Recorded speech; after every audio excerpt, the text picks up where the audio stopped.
That was a bell ringing. I don't know if you heard that. We may hear it again in a few minutes. But anyway, what I have here is a review. It's actually a review, and at the same time, it's some different vocabulary that we have to be familiar with. So the new vocabulary, the terms are, well, this one's not so new, rate of change. That's just the same as slope. This one, maybe you haven't heard this, it's called initial value. That's the y-intercept. So we just have to be used to understanding what they mean and just have some examples we'll walk through. But it's still y equals mx plus b, so m is slope, but we can consider that rate of change, see? They want to know, what's the rate of change? Well, which number do you think is the rate of change? -5 or 2. B is the y-intercept, but now we're going to call it the initial value. So it's just what we've already done. I used to have an m equals and a b equals. It would say slope and rate of change. Your job is to write the rate of change and initial value on those lines from those two equations. I'll leave that up to you. Now, there are 4 tables. Let's do one together. We want to know the rate of change. Think it's slope. So let's just pick one. It doesn't matter to me. We will do this one. So you can go anywhere on the table. Let's just go from here to here. From 75 to 65 is down 10, and that negative is really important. And from 0 to 4 is up 4. So my rate of change is rise over run, -10 over 4. I'll simplify that. They're both even numbers. I'll just divide out the 2's. But it's fine if you leave it. And why don't I make that a little bigger and zoom in on this one?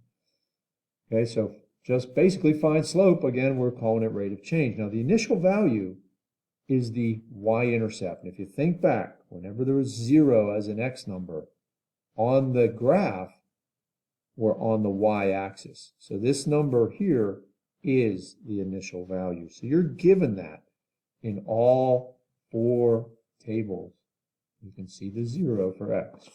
So you'll just really have to find slope, identify the initial value, write the equation. So y equals, slope goes here. Remember, that's rate of change. -5 halves x. 2 is a little hard to see. I'll make it look a little different. The y-intercept, or the initial value, goes on the end. So again, we're reviewing something we already did. We just have some new lingo. Now on the back will be some graphs. Same thing. I'm going to do, oh, I knew we'd hear that again. 3 minutes later. Is this video? Yeah, how about that? Right on 3 minutes. So anyway, let's do this one. This one's a little tricky. So the rate of change is the slope.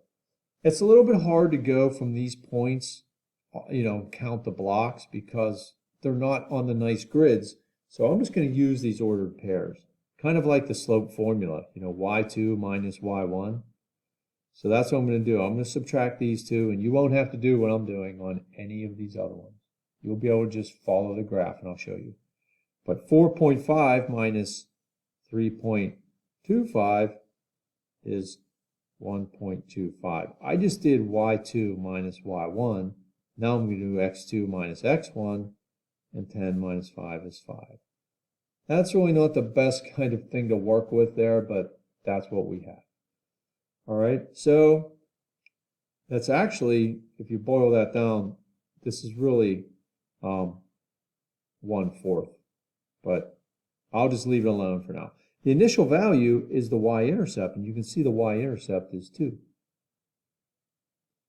So as far as the equation goes, y equals, yeah, I know this is a little odd looking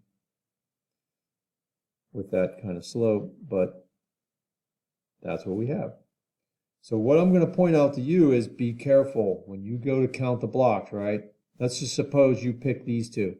I'm not going to do this one, but suppose you pick these two, right? And you look and say, oh, that's 3. Yeah, but look over here. It's not counting by 1s.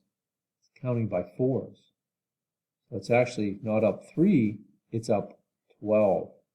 And the same. That might be 2 blocks, but look down here. You're going from 1 to 2. So you really have to pay attention to the scale on these graphs. Okay, so you can see down here, this counts by 2s, counts by 5s. So there's 5, 10, 15, 20. So just do your best, and if you have any questions, let me know.